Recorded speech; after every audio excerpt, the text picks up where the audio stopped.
From UFOs to psychic powers and government conspiracies, history is riddled with unexplained events.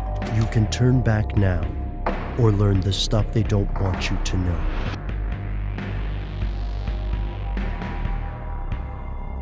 Here are the facts.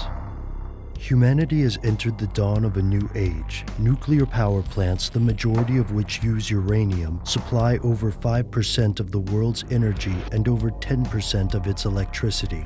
In theory, nuclear power is a world-changing energy source, and, as proponents at the IAEA have argued, the only feasible alternative to fossil fuels. In practice, however, it has devastating risks. From Fukushima to Chernobyl and 3 Mile Island, malfunctions at nuclear power plants can poison surrounding areas for centuries. But, argue scientists in India, China, and elsewhere, it doesn't have to be this way. Nuclear power plants can also run on an element called thorium. Thorium is easier to find, produces less waste, and creates less radiation.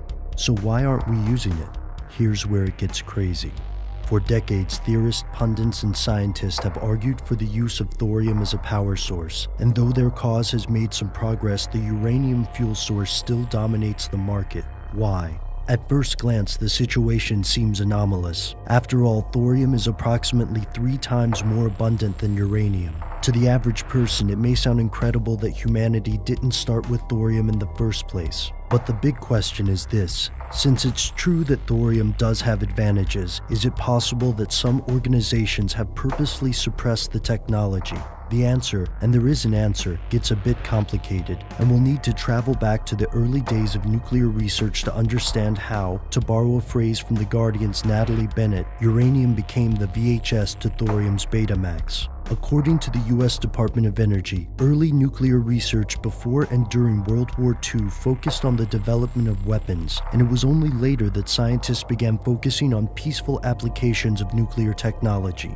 Consider that the first atomic bomb was tested in 1945, but the first investigation of peaceful atomic energy did not begin until 1947. Since the original focus of the US research was on military applications, uranium became the superior choice. As Forbes writer Marin Katusa points out, uranium's reaction process generates plutonium-239, which can be weaponized. Thorium, despite its potential advantages, does not. Experts at Oak Ridge National Laboratory in Oak Ridge, Tennessee had already built a thorium reactor by the 1960s, and it was shut down under the Nixon presidency not because it didn't work, but because it didn't produce plutonium.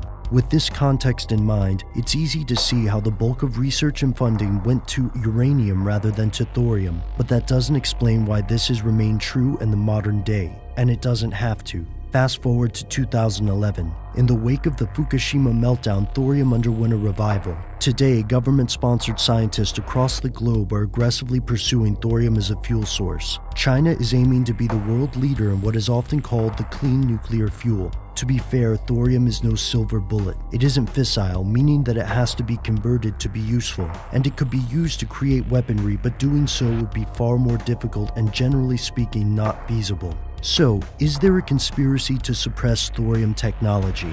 Not an overarching one, at least not at this point. If anything, many enthusiasts, including some government leaders, see thorium as the wave of the nuclear future. Determining the usefulness of thorium will require intense research and an enormous amount of funding. And let's not forget that, as journalist Ambrose Evans Pritchard notes, established companies in the nuclear industry may well have a vested interest in blocking thorium due to their billions of dollars in sunk costs and their possible influence on government officials. Yet for countries such as India, China, and Russia, creating commercially viable thorium technology could change the nature of the energy race and international relations. Whether they succeed is most likely going to hinge on scientific concerns, but when the US was pioneering the field of nuclear research, thorium just wasn't dangerous enough. Why didn't the US push for thorium in the post-Cold War? Was there someone else intervening, such as established conglomerations of big oil or other power industries? If that's the case, then there's something they don't want you to know about thorium. And it may just have cost the US the lead in the future of energy.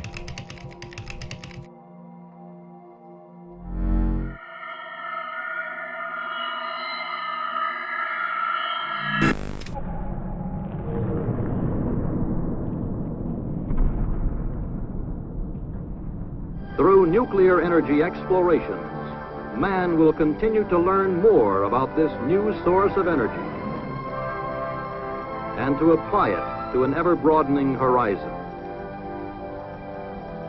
At the same time, the health and safety of people everywhere will be assured by a continuing realistic radiation surveillance program. Our future generations deserve a heritage of greater freedom from want and care, and confidence that nuclear energy will contribute to the establishment of universal peace.